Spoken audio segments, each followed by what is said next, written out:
सभाओं वाली जो लिस्ट है उसको ले आइए, जरा ये समझें। देखिए नरेंद्र मोदी जी ऊपर, हाँ, किसकी कितनी जनसभाएं, जिसमें नरेंद्र मोदी जी की 18 जनसभाएं थी और 6 रोड शो उन्होंने किए, और अमित शाह 16 जनसभाएं करके 20 रोड शो करते हुए नजर आए, और जेपी नड्डा 10 जनसभाएं करके और 16 रोड शो। इसमें सबसे बाजी पहले नंबर पर जो है वो सबसे ज़्यादा जनसभाएं और रोड शो, जनसभाएं नरेंद्र मोदी की ज़्यादा हैं, लेकिन अमित शाह रोड शो और जनसभाओं को देखिए तो 36 है इनके खाते में। और उधर कांग्रेस को अगर देखें तो प्रियंका गांधी, राहुल गांधी और इन सब में, और मल्लिकार्जुन खड़गे, जरा कांग्रेस को भी ले आइए सामने। इन तीनों में राहुल गांधी सबसे आगे दिखाई देते हैं। प्रियंका गांधी 12 जनसभाएं और 12 रोड शो, 8 कॉर्नर मीटिंग, 2 महिला जनसभा की हैं और 1 कार्यकर्ता सभा की हैं प्रियंका गांधी ने। और इसके अलावा राहुल गांधी 23 जनसभाएं और रोड शो 2। रोड शो पर राहुल गांधी ज्यादा भरोसा करते हुए नजर नहीं आए, लेकिन जनसभाएं ताबड़तोड़ राहुल गांधी ने की, और खड़गे साहब ने तो रिकॉर्ड बीट कर दिया। 36 जनसभाएं खड़गे साहब ने की और 1 रोड शो, जबकि सोनिया गांधी 1 जनसभा करती हुई नजर आई थी। तो ये किसकी कितनी जनसभाएं, ये हम आपको बता रहे हैं, और खासकर कर्नाटक की बात, और ये कि कर्नाटक में किसकी बनने वाली है सरकार। एग्जिट पोल थोड़ी देर में आप सबके सामने हम रखने वाले हैं, बहुत जल्द आप सबके सामने, जैसे ही आंकड़े आते हैं हम आपके सामने रखेंगे। प्रशांत टंडन जी, आपके पास आना चाहता हूं। प्रशांत जी, क्या कुछ आप देख रहे हैं? अब पैकअप है सब कुछ, उसके बाद किस तरफ जाते हुए इस चुनाव को, चुनावी पूरी प्रक्रिया के दौरान, और आप चूंकि धरातल पे वहां ग्राउंड जीरो पे थे भी, उस आधार पर।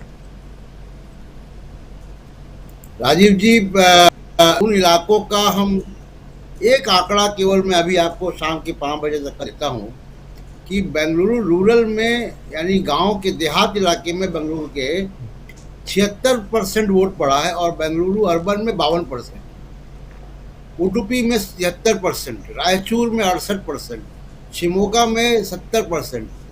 ये जो आंकड़े हैं ये अपने आप में कहानी कह रहे हैं कि रुझान किस तरफ जाएगा।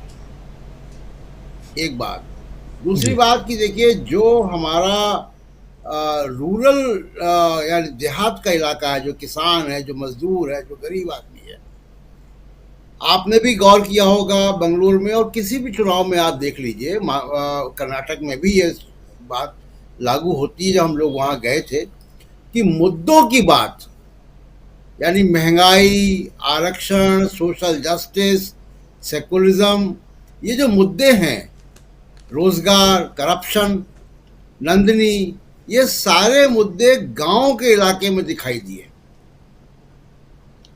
शहरी इलाके में आइडियोलॉजिकल वोट था। तो ये अब देखेंगे कि जब हम लोग धीमे धीमे फिगर आएगी, तो मैं इन पोल परसेंटेज के से हिसाब से अंदाज लगा रहा हूं कि जो सर्वे आए थे, और खासकर इदिना का सर्वे जो हम लोगों ने भी दिखाया था, कहानी उसी तरफ जाती हुई दिखाई देगी, ये मेरा अनुमान है। एक बात जो हम कहें कि कांग्रेस, अभी आपने आंकड़े दिए कि बीजेपी ने 44 रैलियां की और कांग्रेस ने 71 रैलियां की, मोदी साहब की 18 रैलियां हुई, 18 और 6 रोड शो हुए। एक रोड शो में हम लोग भी साथ में थे। राहुल गांधी की 23 रैलियां हुई। जरा उनके भाषणों को की समीक्षा करें हम, जब तक आंकड़े आते हैं, जब तक हम ये देखें कि क्या दिल्ली से राहुल गांधी और नरेंद्र मोदी क्या पैकेज लेकर गए, इनके पिटारे में था।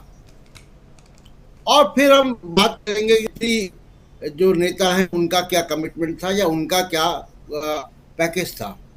तो राहुल गांधी जो लेकर गए वहां पे 75% की सीलिंग पर वादा, सोशल जस्टिस, इंक्लूसिव, महिलाओं का, करप्शन के इश्यूज, और नरेंद्र मोदी के भाषणों को अगर आप देखेंगे तो वो जो मुद्दे हैं, जो जिन मुद्दों पर चुनाव हो रहा था वहां, उन मुद्दों से वो बिल्कुल किनारे दिखाई दिए। वो अपने मुद्दे ले गए, गांधी परिवार, मुझे इतनी बार गालियां दी गई, बजरंगबली और विश्व गुरु, यानी वो सारे इश्यूज जो कर्नाटक में कोई कमिटमेंट वो देना नहीं चाहते थे कि हम हमारी पार्टी अगर जीत के आएगी तो ये कमिटमेंट करेंगे कि बिजली सस्ती करेंगे, कि इतनी रोजगार पैदा करेंगे, कि महिलाओं को टिकट फ्री देंगे या गैस सिलेंडर, कोई ऐसी कोई कमिटमेंट उन्होंने किया नहीं। ये बहुत होशियारी का कैंपेन था मोदी साहब का। नतीजा कुछ भी हो, लेकिन एक उन्होंने बड़ा दांव खेला। वो दांव क्या है, उसकी दो चीजें मैं अंडरलाइन करता हूं उनके पूरे कैंपेन में, और ये भविष्य की राजनीति को निर्धारित करेगा। नरेंद्र मोदी, एक बात बहुत, बीजेपी आरएसएस जिसका चेहरा नरेंद्र मोदी थे, वहां कोई दूसरा चेहरा नहीं था। आपने रैलियां गिना दी नड्डा वड्डा जी की और जी। अमित शाह की, लेकिन वहां के पोस्टरों में, वहां के इश्तिहारों में नरेंद्र मोदी के सिवा कोई नहीं था, और मीडिया में भी नरेंद्र मोदी छाए हुए थे। तो नरेंद्र मोदी क्या लेकर गए कर्नाटक? एक, वो कर्नाटक की पॉलिटिक्स को, जैसा मैंने पहले भी कहा, नरेंद्र मोदी कर्नाटक की पॉलिटिक्स को उन सामाजिक समूहों से या जातियों से जिनकी लीडरशिप बहुत स्ट्रांग हो गई है, और मैं इस पे अंडरलाइन करूंगा, यह लिंगायत और वोक्कालिक, इन दो समुदाय की पॉलिटिकल लीडरशिप बहुत स्ट्रांग है। और बीजेपी का ट्रैक रिकॉर्ड रहा है कि जिस भी जाति की, गैर सवर्ण जाति की पॉलिटिकल लीडरशिप स्ट्रांग हो, उसको किनारे करो। उसके मिसाल उत्तर भारत में हमको कई बार मिलती है।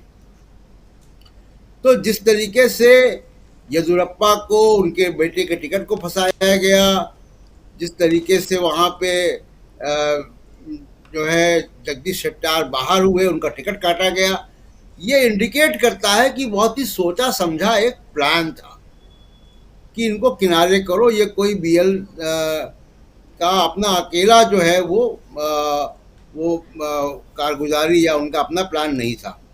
दूसरी एक बात वो लेके गए कि उन्होंने सीधे सीधे हिंदुत्व की बड़ी लकीर खींचने की का प्रयास किया है, और वो प्रयास सोशल जस्टिस के ऊपर किया है कि इंक्लूसिव सोसाइटी और सोशल जस्टिस से उनका सीधा मुकाबला उन्होंने हिंदुत्व से किया।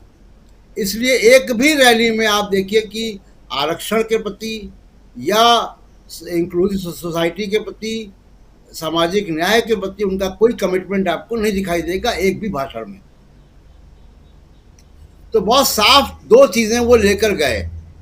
एक, जो दो वहाँ पे जातियां हैं जो कि 23 में से 16 बार मुख्यमंत्री बना चुकी हैं